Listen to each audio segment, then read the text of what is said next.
ज्या मातंग समाजाच्या तोंडाला पाहिल्यानंतर माणसाचा दिवस चांगला जातो असं म्हटलं जातं, ज्या मातंग समाजाची किरसुनी घेतल्यानंतर ती पवित्र आहे, त्या किरसुनीशिवाय लक्ष्मीपूजन होत नाही असं म्हटलं जातं, त्याच मातंग समाजाच्या अशा प्रकारच्या इनह्युमन म्हणजे काय आहे की एखाद्या माणसाला बघितला दिवस कसा काय पवित्र जाऊ शकतो, परंतु मातंगाला माणूस न समजता माणसापेक्षा वेगळं काहीतरी आहे असं समजणं, मातंगांना महाराजांना अशा पद्धतीने समजल्यामुळे मातंग समाजाचं नुकसानी झालं. नुकसान काय झालं तर कित्येक गड किल्ल्यांच्या भूमिपूजनाच्या वेळेस, ते गड किल्ल्यांच्या भूमीच्या वेळेस मांगाला गाडलं पाहिजे कारण बांधकाम चांगलं बनतं, अशा पद्धतीची गोष्ट होती.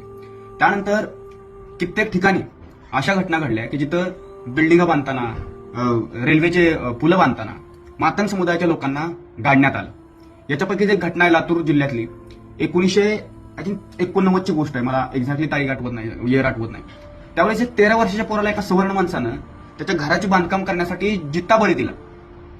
त्यामुळं ज्या संस्कृतीचे आपण जे अभिमान बाळगतो त्या संस्कृतीनं आपलं किती नुकसान केलं याचाही आपण कधीतरी एक अनालायसिस केलं पाहिजे.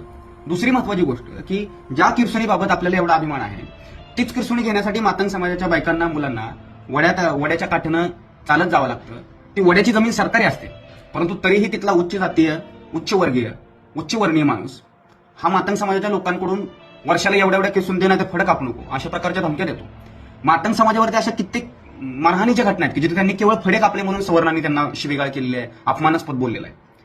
मग असे जी लोक आहेत, अशा लोकांनी आपल्या समाजाचं सांस्कृतिक दृष्ट्या केलेलं इतकं नुकसान, त्याला मातंग समाजातले किरसुनीला मातंग समाजाचं तोंड बघितल्यावर दिवस चांगला जातो असं म्हणून अभिमान बाळगणाऱ्या लोकांनी प्रश्न केला पाहिजे. आणि प्रश्न केला पाहिजे की संस्कृतीचं मूल्यमापन झालं पाहिजे. या मूल्यमापनात मातंग समाजाचा फायदा किती आणि तोटा किती हे जोपर्यंत समजणार नाही तोपर्यंत आपल्याला पुढचा मार्ग नाही. आणि म्हणून मातंग समाजातल्या जागृती युवकांनी इथून पुढे सुद्धा यावरती प्रचंड मोठ्या प्रमाणात जागृतीचं अभियान सुरू केलं पाहिजे. विचारले पाहिजेत प्रश्न. मातंग समाज प्रश्न विचारणारा जर समाज बनला आणि योग्य ठिकाणी योग्य प्रश्न विचारणारा समाज बनला तर येत्या काळात मातंग समाजाचं प्रबोधनाचं आंदोलन हे मोठ्या उंचीवर गेल्याशिवाय राहणार नाही. जय भीम, जय लहुजी, नमो बुद्धाय.